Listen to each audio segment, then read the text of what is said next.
हामी यही गल्ती गर्छौं हैन। सबभन्दा पहिला भित्र आएर चाहिँ बत्ती बाल्छौं है। यसरी बत्ती बाल्छौं। यो बत्ती बाल्नु भनेको चाहिँ खतरनाक हुँदो रहेछ। हुन त कतिले जानकारी पाउनुभयो होला। हाम्रो देशको एकदमै प्रभावकारी नेता चन्द्र भण्डारीले धेरैले चिन्नुहुन्छ है। उहाँको घटना कसरी घटेको रहेछ भन्दाखेरि उहाँ घरमा आउँदाखेरि यसै गरी हैन, मलाई पनि जानकारी थिएन। यो डेप भन्ने संस्था जुन ललितपुरको चाकुबाट भन्ने ठाउँमा छ, उहाँ चाहिँ एकदमै त्यो जापानको जाइका भन्ने संस्थाले सञ्चालन गरेको संस्था रहेछ हैन। र त्यहाँबाट चाहिँ प्रभावित भएर चाहिँ यो डेप भन्ने संस्था चलाउनु हुँदो। त्यहाँ सिकेर आए र मैले सिकेको कुरा, मलाई राम्रो लागेको कुरा, समाजलाई राम्रो हुने कुरा चाहिँ म शेयर गर्ने गर्छु भन्ने गर्छु नि जहिले पनि है। त्यही भएर मैले शेयर गर्न लागेको। अनि हामी के गर्ने, सबभन्दा पहिला झ्याल खोल्ने है। अनि मोबाइल हातमा छ अहिले, मोबाइलको बत्ती बालेर पहिला झ्याल खोल्ने अनि त्यसपछि मात्रै बत्ती स्विच अन गर्ने है। यति धेरै आगलागी भयो त्यहाँ चाहिँ ओखलढुङ्गाको कुइभिर चिसौकुगढी गाउँपालिकामा धेरै घरहरू क्षति भएको समाचार तपाईले पनि सुन्नुभयो होला। सानो कुरा, सानो मिस्टेकलाई हामी करेक्सन गर्यौं भने हामी त्यसलाई चाहिँ घटाउन सक्दो रहेछौं भन्ने कुरा चाहिँ म त्यहाँ सिकेको हुनाले म तपाईलाई शेयर गरेको है। म चितवनमा चाहिँ सौरा घुम्न गएको थिएँ। त्यहाँ चाहिँ के गर्नुहुन्थ्यो, त्यो घाँस पलाओस् भनेर चाहिँ जंगली जनावरले खानुको लागि कलिलो घाँस उम्रिन्छ भनेर चाहिँ आगो लगाउने, डडेलो लगाउने चलन छ। डडेलो लगाएर कलिलो घाँस बनाइदिनु पर्दैन हामीले है। अटोमेटिक जनावरलाई चाहिँ गडले सृष्टि गर्नु, गडले खानेकुरा व्यवस्था गर्नु भएको छ है। के चाहिँ अमेरिका अहिले धेरै ध्वस्त भइसक्यो र कतिपयको बानी हुन्छ आगलागी गरिहिँड्ने। त्यो बाली हिँड्दाखेरि जहाँनेर रुखको, जहाँनेर पतिङ्गा देखिन्छ, जहाँनेर चाहिँ सुकेको खर देख्नुहुन्छ त्यहाँ झोसिहाल्ने चलन थियो। त्यो क्रममा त हाम्रो घरको थोरै भन्थ्यो हामीले गाउँमा अघि, पाडो यत्रो पाडो थियो। त्यो पाडोको चाहिँ पुरा रौँ। हामी यही गल्ती गर्छौं हैन। सबभन्दा पहिला भित्र आएर चाहिँ बत्ती बाल्छौं है। यसरी बत्ती बाल्छौं। यो बत्ती बाल्नु भनेको चाहिँ खतरनाक हुँदो रहेछ। हुन त कतिले जानकारी पाउनुभयो होला। हाम्रो देशको एकदमै प्रभावकारी नेता चन्द्र भण्डारीले धेरैले चिन्नुहुन्छ है। उहाँको घटना कसरी घटेको रहेछ भन्दाखेरि उहाँ घरमा आउँदाखेरि यसै गरी हैन, मलाई पनि जानकारी थिएन। यो डेप भन्ने संस्था जुन ललितपुरको चाकुबाट भन्ने ठाउँमा छ, उहाँ चाहिँ एकदमै त्यो जापानको जाइका भन्ने संस्थाले सञ्चालन गरेको संस्था रहेछ हैन। र त्यहाँबाट चाहिँ प्रभावित भएर चाहिँ यो डेप भन्ने संस्था चलाउनु हुँदो। त्यहाँ सिकेर आए र मैले सिकेको कुरा, मलाई राम्रो लागेको कुरा, समाजलाई राम्रो हुने कुरा चाहिँ म शेयर गर्ने गर्छु भन्ने गर्छु नि जहिले पनि है। त्यही भएर मैले शेयर गर्न लागेको। अनि हामी के गर्ने, सबभन्दा पहिला झ्याल खोल्ने है। अनि मोबाइल हातमा छ अहिले, मोबाइलको बत्ती बालेर पहिला झ्याल खोल्ने अनि त्यसपछि मात्रै बत्ती स्विच अन गर्ने है। र चन्द्र भण्डारीलाई चाहिँ के भएको रहेछ भन्दाखेरि उहाँको घरभित्रको ग्यास चाहिँ लिक भएको रहेछ। आएर सबभन्दा पहिला के गर्नुभयो, तपाई र हामीले सबैले गर्ने नि के हो, सबभन्दा पहिला स्विच अन गर्ने। त्यो स्विच अन गर्दाखेरि यस्तो घटना घट्यो, हामी सबैलाई थाहा छ। उहाँको आमाले त मृत्युवरणै गर्नु पर्यो है। चन्द्र भण्डारीले पनि करोडौं रुपियाँ सिद्धाएर बल्ल बल्ल निको भएर आउनु भएको छ है।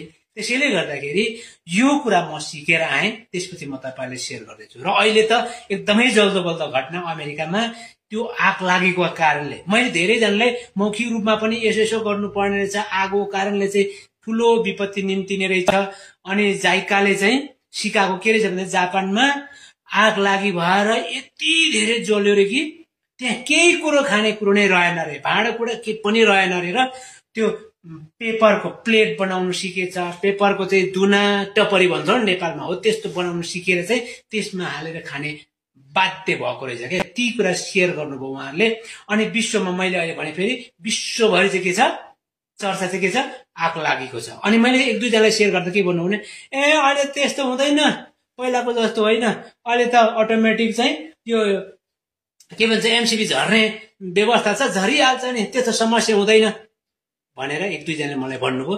तर पनि मैले शेयर गर्न छोडिनँ, किनकि यहाँ सिकेर आएको छु नि त मैले है। त्यो सरहरूले, म्यामहरूले मलाई यो सिकाउनु भएको छ। त्यही भएर मलाई चाहिँ राम्रो लाग्यो, मेरो परिवारमा पनि शेयर गरेँ, अरूलाई पनि भने। त्यसो भन्दा एक दुईजनाले मलाई त्यो भन्नुभयो। अमेरिकामा के त्यो चाहिँ आफै अटोमेटिक खस्ने चाहिँ थिएन होला त व्यवस्था, थियो नि र पनि त्यत्रो ध्वस्त बनायो है।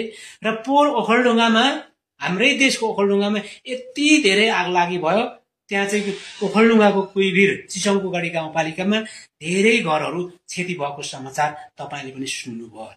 त्यसैले यो आगलागीबाट बच्नको लागि चाहिँ सानो कुरा, सानो मिस्टेकलाई हामी करेक्सन गर्यौं भने हामी त्यसलाई चाहिँ घटाउन सक्दो रहेछौँ भन्ने कुरा चाहिँ म त्यहाँ सिकेको हुनाले म तपाईँलाई सेयर गरेको है।